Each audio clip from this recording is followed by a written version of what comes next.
My name is Samantha, and I have always been a responsible person. I grew up in a modest suburban house with my younger sister Mia, who, unlike me, has been accustomed since childhood to the fact that life is strewn with privileges and gifts, while I had to earn everything on my own. I realized early on that no one would give me anything on a silver platter, that any desire or goal requires effort, and that even in my own family I would have to fight for the right to equal treatment. While Mia was carelessly getting new clothes, fancy gadgets, and money for entertainment, I was wearing clothes after my cousins and working part-time in high school to afford something new. I remember when we were teenagers, Mia managed to crash our father's car while riding bicycles with friends, but instead of punishing her or at least making her take responsibility for what she had done, her parents did something else. They simply paid for her driving lessons, and soon bought a used car so that she would no longer be tempted to borrow Dad's car without permission. That was the first time I felt how different the attitude towards two children in the same family can be. When I asked why I still didn't have a car, despite the fact that I was studying for A's and working two jobs, my father just shrugged and replied in that tone that brooked no objections, "Mia needs more support to stay on the right track. You're doing fine as it is." There was another case when, on the eve of the prom, Mia rented my dress without even asking, ruined it by accidentally spilling red wine, and my parents sided with her again, telling me to be understanding. Of course, they gave me money for an urgent replacement of the dress, but later they forced me to return the entire amount, despite the fact that I never allowed myself such antics. I used to rely only on myself and ended up graduating from college on my own, without anyone's financial help, while Mia dropped out after the first semester, saying it was none of her business. I found a job at a good marketing firm, rented a decent apartment, and eventually met Derek, a man I felt safe with and who supported me in everything. Derek and I had been together for 2 years when Mia got a phone call. She was crying, complaining that she had lost her job again. Her voice was shaking, she was sobbing into the phone, and through her sobs I could only make out fragments of phrases. "I was fired, it's not my fault, the phone, the bus, the boss is full." I took a deep breath, knowing that the real reason most likely lay not in external circumstances, but in her own irresponsibility. But at the same time I understood that, no matter what, she remains my sister. "What do you want?" I asked, already anticipating the answer. "Can I stay with you for a while?" Mia sighed and, as if justifying herself in advance, hurriedly added, "I just won't find another job until then. My landlord kicks me out at the end of the week." I looked around our small but cozy apartment that Derek and I shared. We didn't have a separate guest room, but we did have a pull-out sofa in the living room. "Let me talk to Derek," I said, knowing full well that he wouldn't be thrilled with the idea. And so it turned out. Derek greeted my words with displeasure, reminding me that he had only seen Mia a few times, but he had already formed an opinion about her. She was selfish, spoiled, and not used to taking responsibility. "It's just for a few weeks," I promised. "She just needs help getting back on her feet." So 2 months ago, Mia moved in with her 2 suitcases and, as it turned out, with endless drama. On the very first day, she spread her things all over the living room, occupied a shelf in the bathroom with my expensive cosmetics, and then, instead of immediately starting to look for a job, she spent her days scrolling through social networks on her phone. "I'm exploring the possibilities," she said when I once again entered the apartment and saw her in her pajamas in front of the TV at 4 o'clock in the afternoon. Derek tried not to express his annoyance, but I could tell by the way his lips pressed into a thin line and tense wrinkles appeared on his forehead whenever he found Mia in the living room, idly flipping through pages with photos and videos. Last Tuesday started like any other day. I had an important meeting scheduled with a client at 2 p.m., and I was carefully preparing for it. However, around noon, I felt a migraine coming, my vision blurred, there was a sharp pain in my temples, and nausea rolled up my throat. I took a pill, but the relief never came. After assessing my condition, I decided to warn my boss and reschedule the meeting in order to go home and relax. Fortunately, she was understanding. Okay, Samantha, we'll reschedule the meeting with Roberts for Thursday. Exhaling with relief, I closed my laptop, packed my bag and headed home, anticipating the silence, the opportunity to lie down in a dark room and at least pass out for a few hours. However, as soon as I opened the apartment door, I realized that I was only dreaming of peace. I froze, clutching the phone as if it could give me a foothold in this whirlwind of absurdity that had just hit me, turning my whole life upside down, and to which my own mother contributed with a kind of icy indifference that sent chills through my skin. Are you serious?" I asked, feeling my voice tremble, but not from tears, but from rage, from the pain that tore me from the inside out, forcing my whole being to protest against what I had just heard. "Of course I'm serious," Mom snapped. There wasn't a shadow of doubt in her voice, just annoyance, as if I'd caused a completely unnecessary drama out of nowhere. "Samantha, you're an adult, you have a stable job, you can afford a new apartment, and Mia is having a hard time right now.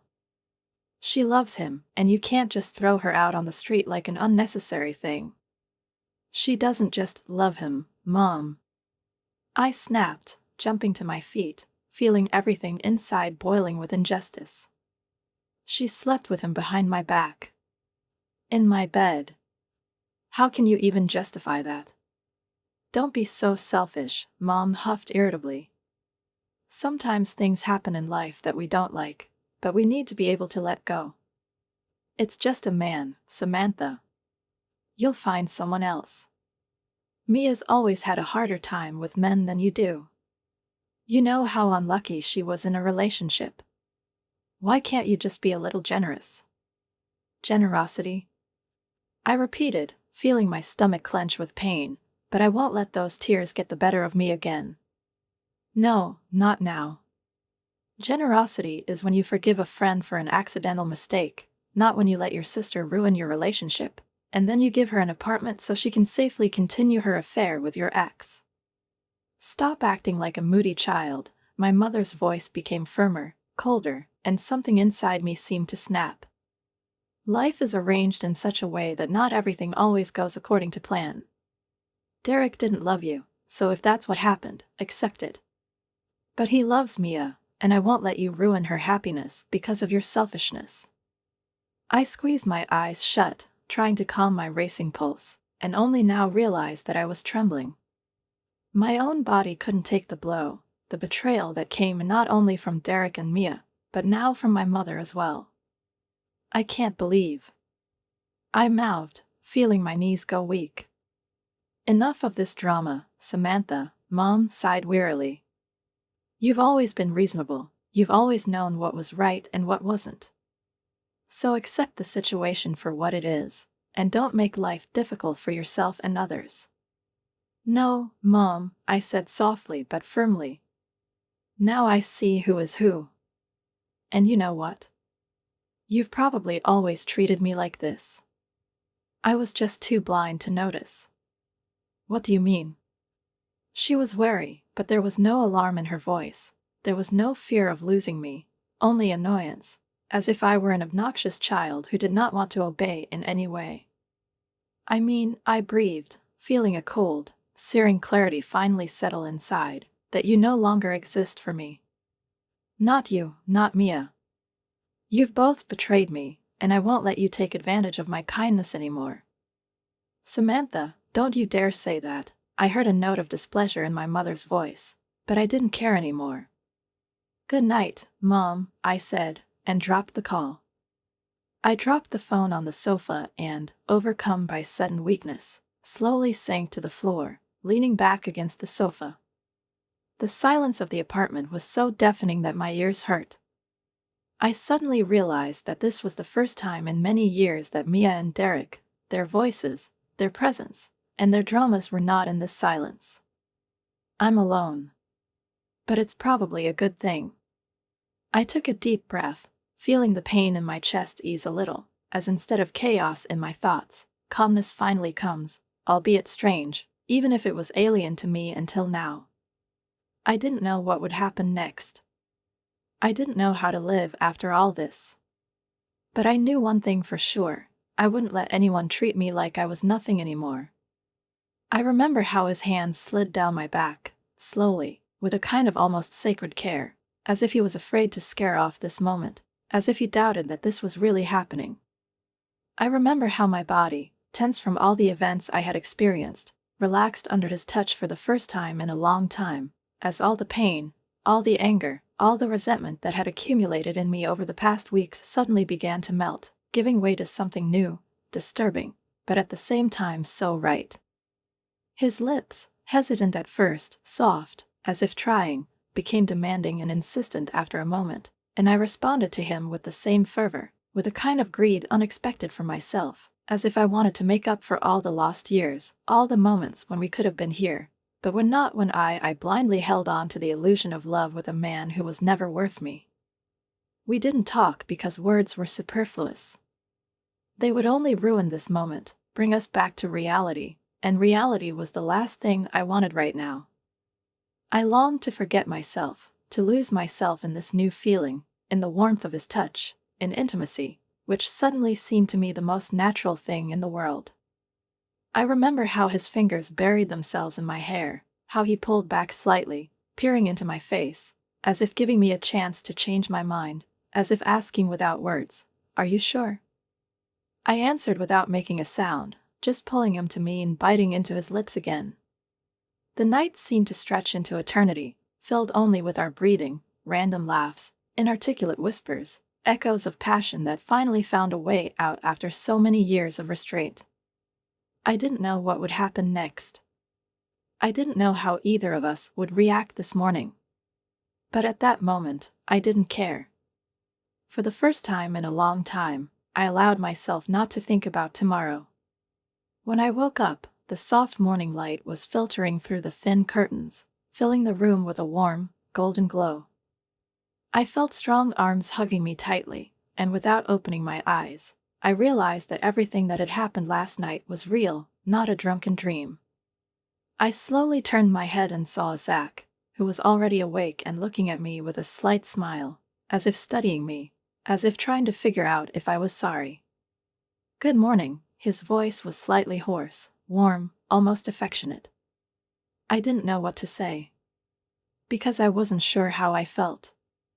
I just smiled back. In the next few weeks, my life changed, as if someone had switched it to a different, brighter, and more intense mode. Work now occupied me completely, and I enjoyed every second I spent in the office, every new challenge, every project that allowed me to prove to myself that I deserved more. Zach became my closest person, but we didn't talk about what had changed between us. We just spent more time together, having lunch, walking around the city after work, sitting in cafes, discussing everything in the world, laughing at old jokes that only we knew. He didn't push me, he didn't ask me what I wanted, he didn't force me to decide what was going on between us. And for that, I was grateful to him. But one day, when we were sitting in a small wine bar, sipping red wine and watching the first snow slowly falling outside the window, he suddenly said softly, "You know, I could get used to this." I turned my head to him, peering into his face, trying to figure out exactly what he meant. "For what?" I asked, taking a sip of wine. "The fact that you're here," he shrugged slightly, as if it was something self-evident. "The fact that you smile when you look at me. To the fact that we're sitting and talking like this, and I don't have to pretend that I don't want to touch your hand." I held my breath because his words hit home. "Zach," I began, but he gently interrupted me. "I'm not asking you to decide anything right now. Just know that I'm here. And I'm not going to disappear." I nodded, because I couldn't say anything clear. I didn't know what I wanted. But for the first time in a long time, I wasn't afraid to find out. I clutched the phone in my hand, feeling a long-forgotten, dull irritation rise up inside me, mixed with bitterness, with resentment that I no longer wanted to feel, but which seemed to settle in me forever as soon as my mother invaded my life again. "Family?" I repeated the word slowly, as if tasting it, feeling it turn inside out, acquiring a completely different meaning, not warm and familiar, but cold, filled with an empty sound. Are you talking about family? About the same family that sided with my sister after she ruined my relationship? About the family that made me feel like a stranger, unwanted, thrown on the sidelines? About a family that didn't even try to understand me, but simply decided that I had to accept betrayal and pretend that nothing had happened? There was a short, ragged intake of breath on the other end of the line. Samantha, Mom tried to make her voice stern, but it betrayed her nervousness. It was a long time ago, and you should have already left it in the past. Leave it in the past? I smiled bitterly. This past still reminds of itself. Every time I hear distant news about Mia and Derek, every time I think about how you calmly accepted them as if nothing had happened. You know, Mom, I've been wondering for a long time, why did you justify it so easily? Why are her feelings more important to you than mine? Because you're strong, Samantha. She sounded annoyed, as if I were a naughty child who didn't want to understand the simple truth. You've always handled everything on your own, Mia. She's not like that, she needs support, and you've always been independent. Could you stand it? I interrupted her, not hiding my sarcasm. Could I close my eyes over and over again, let you step on my throat, erase my feelings into powder for the sake of someone's convenience? You're making things difficult, she sighed. We're still your family, despite all this. No, Mom, this time I said it calmly, almost wearily, but with complete confidence. You were my family. But now it's not. There was a long, oppressive silence, filled with unspoken words, and I knew she was waiting for something from me, maybe a concession, maybe remorse, but I was no longer the kind of Samantha who was ready to accept. I just don't understand how you could, she finally said. You got engaged and didn't even invite us. Yes, Mother. Exactly. We're your family, Samantha.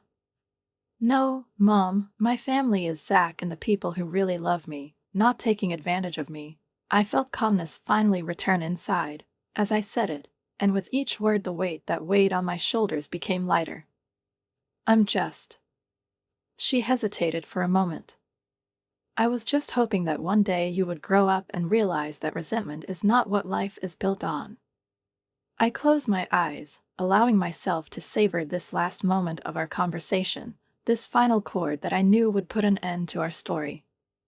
You're right, Mom, I said softly. Life is not built on resentment. But it's not based on betrayal either. And before she could say anything else, I hit the end button. I stared at them, feeling rage slowly but inexorably boiling up inside, mixed with fatigue. Oh my God, really again? After all these months, after everything that had happened, did they really think that I should leave my business and rush over at the first call to comfort Mia, who herself had never cared about my feelings? Are you serious? My voice sounded even surprisingly calm, considering that I could barely contain the urge to turn around and leave. You made me think that one of you was dying, but in reality it was just Mia who was back in the drama she created. Samantha, don't be so callous, Mom clenched her hands and shook her head, as if I were a moody child who didn't understand the obvious things. She's lost the love of her life. Has she lost the love of her life? I repeated it slowly, giving myself time to realize the absurdity of what was happening. The love of my life that you stole from me? Mia sobbed louder, burying her face in her hands, but I no longer had any sympathy. I looked at her and didn't see the person who used to be my sister. I saw a woman who was used to getting everything she wanted and was completely unable to cope with the consequences of her actions. I do not know what to do, she moaned, without lifting her head. Is that so? I crossed my arms over my chest. Have you ever asked yourself how I felt when I found myself in exactly the same situation? She looked up at me, tearful, pleading, but they had no power over me anymore. I know I hurt you, Samantha, but please don't turn your back on me now. I looked at my mom, then at my dad, who was sitting with his lips pressed tightly together, with an expression on his face as if he would rather be anywhere but here. And you really think I should be here for her? That I have to drop everything and rush to help? She's your sister, my father said calmly. She was my sister before, but that didn't stop her. I shook my head, realizing that this was really the end. That I no longer feel attached, that the pain that burned me before has turned into emptiness. Mom folded her arms across her chest and looked at me reproachfully. Are you really ready to give up your family because of some man? Because of some man? I felt my lips twitch in a sarcastic smile. No, Mom. I'm not giving up on you because of Derek, but because you've never been a family to me. You've always been Mia's family, and I've just been there for you. It's not fair, my father said softly. No, Dad, I stared at him. It's unfair when you spend your whole life trying, enduring, giving in, and as a result you're left alone because those you thought were close to you always chose you. Mia burst into tears, and Mom immediately hugged her, giving me a disapproving look, but I didn't care anymore. Go away if that's what you want, she said icily. Just don't come back when you need a family. I nodded. I'm not coming back, Mom. You've made it too clear to me that you've never needed me. I turned around and left the house, feeling as if with every step it was getting easier to breathe, as if the heaviness that I had been carrying for so many years was leaving my chest. I got in the car, started the engine, and drove out of the driveway without even looking back. The past is behind us. And I was ready to move on. I stared at the phone screen in disbelief.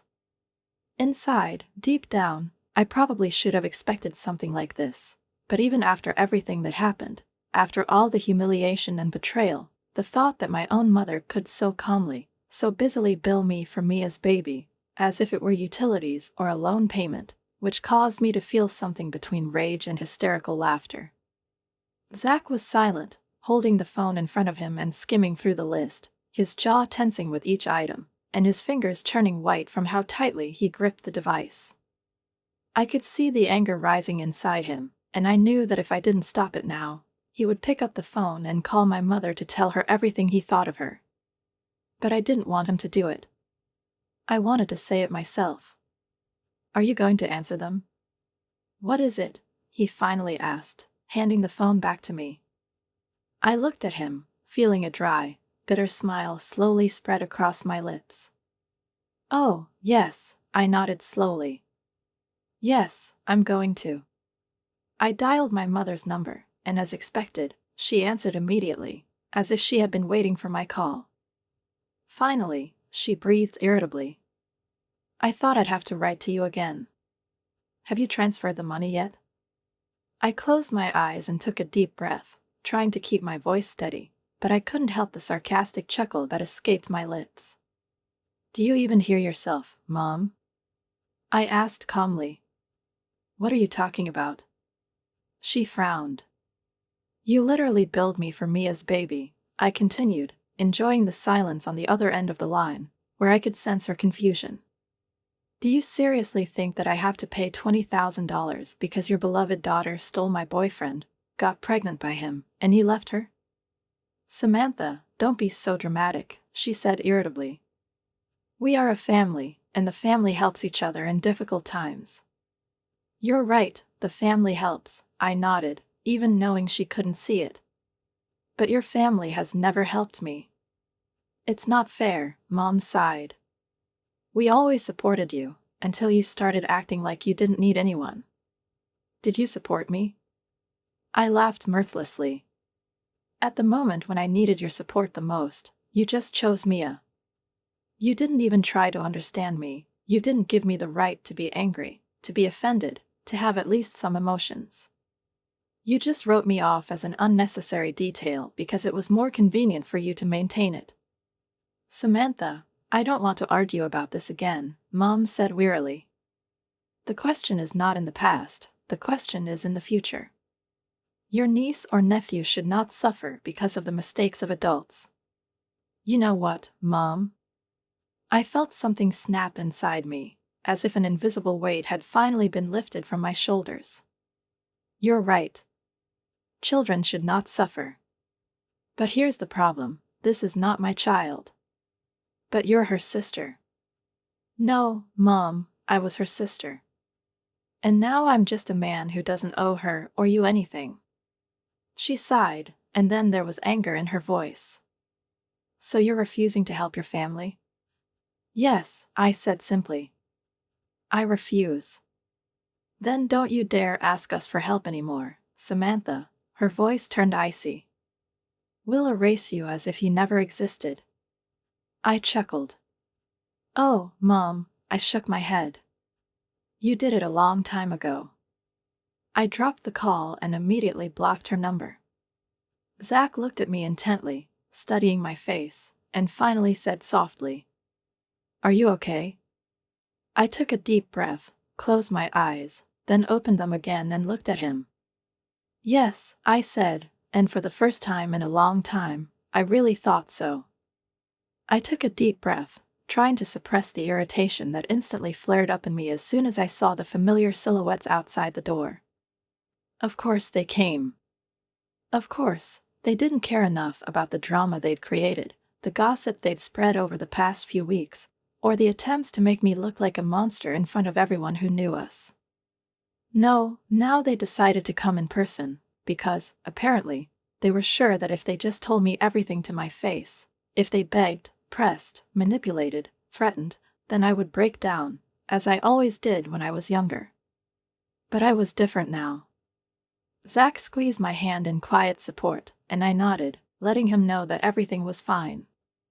I'll be fine, I repeated, assuring not only him, but myself as well.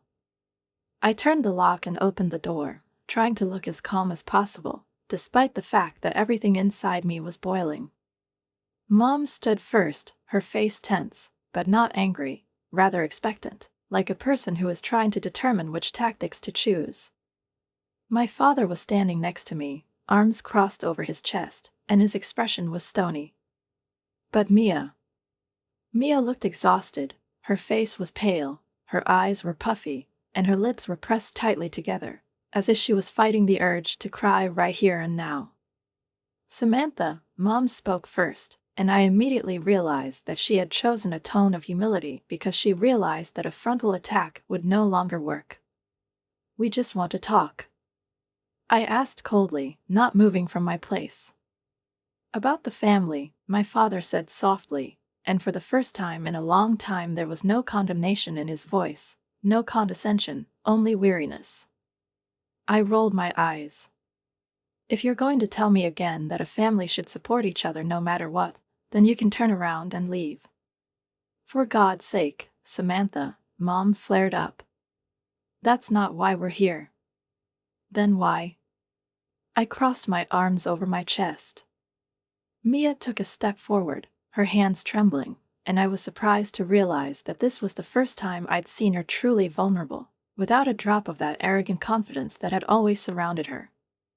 Samantha, her voice was thin, weak, completely unlike the moody, manipulative tone she always used. I know what I've done. I know I betrayed you, and I'm not asking you to forgive me because I don't deserve it. But... She swallowed. I'm scared. I didn't answer, just stared at her, waiting for her to continue. Derek dumped me as soon as he found out I was pregnant. Her voice cracked, and tears glistened in her eyes. I really thought he loved me. That he's not like that. I chuckled, shaking my head. You thought he wasn't like that because it was convenient for you to think that way. She jerked her head up, her lips twitched, but she couldn't find anything to say. You knew he was capable of betrayal, I continued. You knew because you were a part of that betrayal.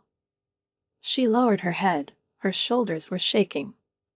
I'm not making excuses for myself, she whispered. I do not know what to do. And now you've come to me. I narrowed my eyes. Why? Because I have no one else to go to, she looked at me, and for the first time I saw in her eyes not only fear, but also real remorse. You know I don't believe you, right? I cocked my head to the side.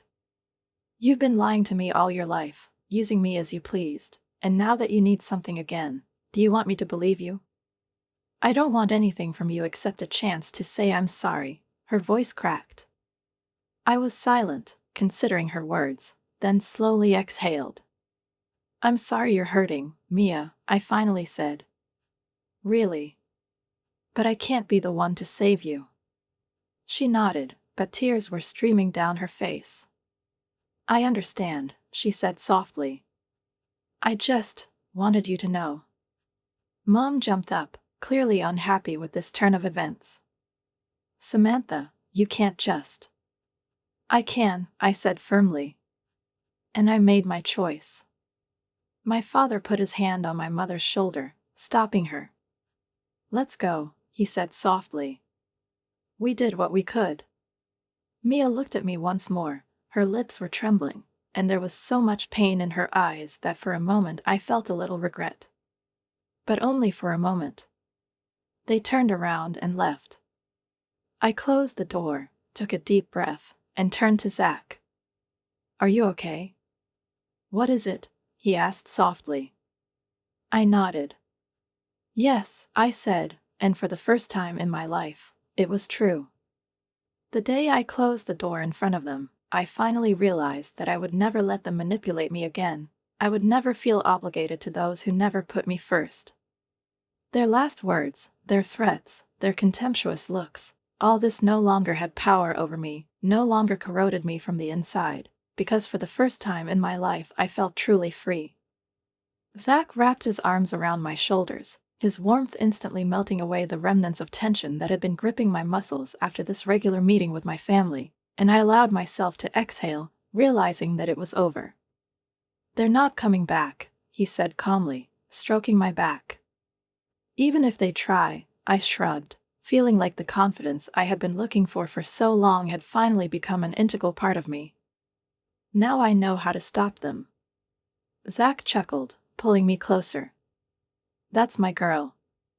The next 3 months flew by in a blur, filled with the last preparations for the wedding, endless meetings with the organizers, dress fittings, cake tastings, and small worries that accompanied me at every step. My family hasn't stopped trying to make me look bad. They were still calling relatives, complaining to friends, and at one point even staged an absurd spectacle outside their church, holding a placard with the inscription, Samantha Jenkins abandoned her pregnant sister. They are incredible. I shook my head when Maya sent me a photo from this strange rally. But it's not your problem anymore, Zach reminded me, kissing the top of my head. And he was right. The wedding was magical. We chose a place on the shore of the lake, sun-drenched hills, huge trees with lights hanging among them, the transparent surface of the water reflecting the evening sky. Everything I've ever dreamed of. I walked down the aisle, feeling my heart racing, but not from fear, but from anticipation. Zach looked at me with such love, with such confidence, that I knew I was heading towards a life in which I would never have to doubt that I was important again.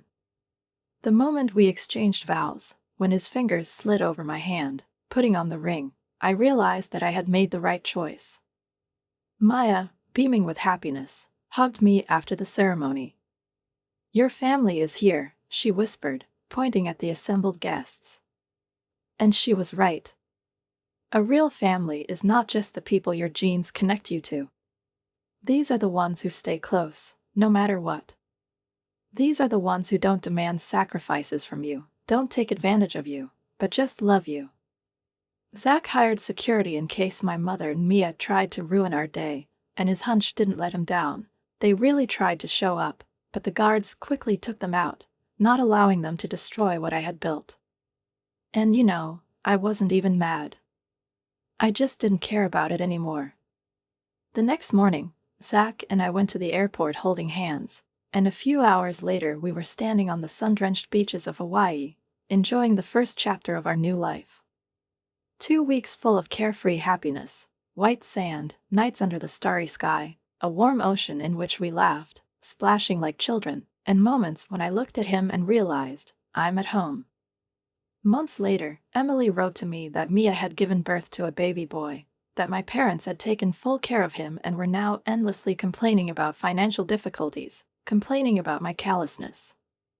And I realized that I no longer feel anything. No guilt, no resentment, no anger. Because I chose myself. I built a life where I was loved, respected, and appreciated. I found happiness. And, most importantly, I was finally truly free.